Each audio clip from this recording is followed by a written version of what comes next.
Hello, my name is Michael Ryan and I am Head of Mental Health Engagement and Recovery with the HSE Mental Health Services.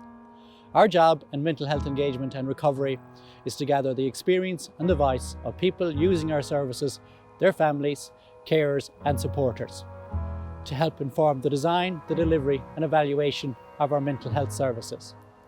If you would like to find out more about the work of mental health engagement and recovery, please visit our webpage on the HSE website, or you can email us at mhengage@hse.ie.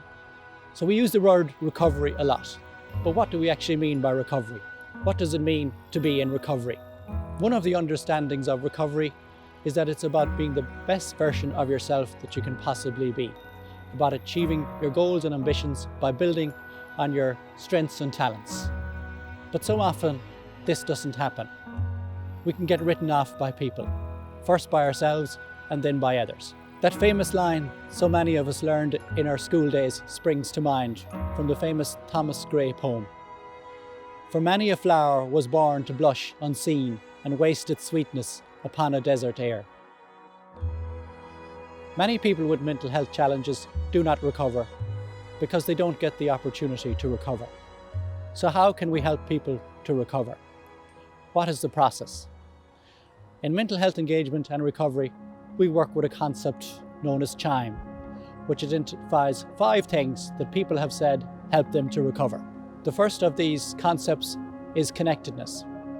We cannot recover in isolation. We need a safe and nurturing place to recover. We need to be connected to our families, to our communities, and the places we want to be. The second concept of CHIME is hope.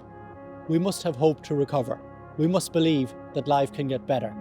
And sometimes we need someone else to hold that hope for us. The third concept of CHIME is identity. We must be able to express who we are, and sometimes that means finding out who we are first. And that identity is certainly not just one of having a mental health challenge. The fourth concept of CHIME is meaning. We must be able to achieve our dreams and goals, and we must be able to find and develop our skills and talents. The fifth concept of CHIME is empowerment. We must be given the opportunities to achieve recovery, to realise our full potential, to believe in who we are so that we can become who we are. But we must be supported to do this in whatever ways we need, be that clinical, social, occupational, personally. Through the arts, many people find their recovery, developing artistic talents they often didn't know they have.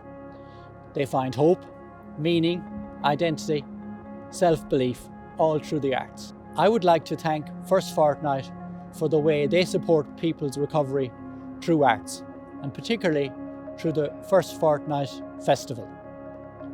But enough from me.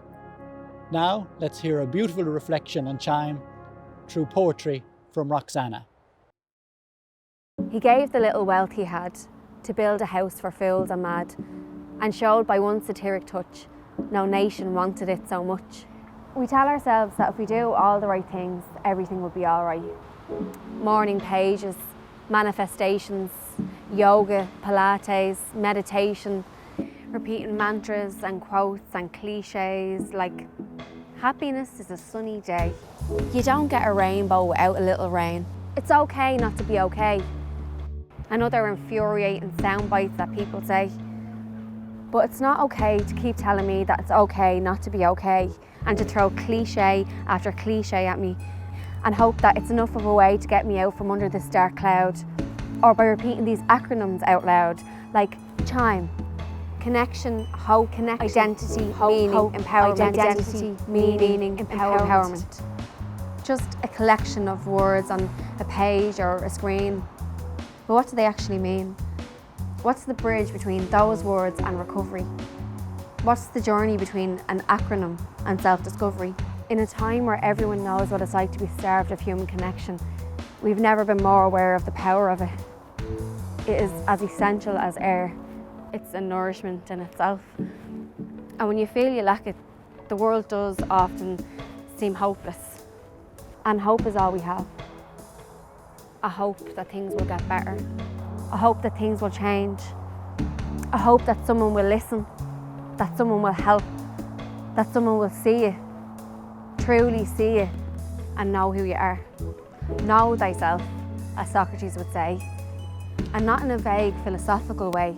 Identity is currency, and the better you know yourself, the better your relationship with the world and the people around you. We're all just trying to make sense of the world around us, to find meaning in it all, to try gleaning an insight into the how and the why. But hopefully, the more we try with the connection and the hope and the identity and the meaning, the more it will lead to our own empowerment.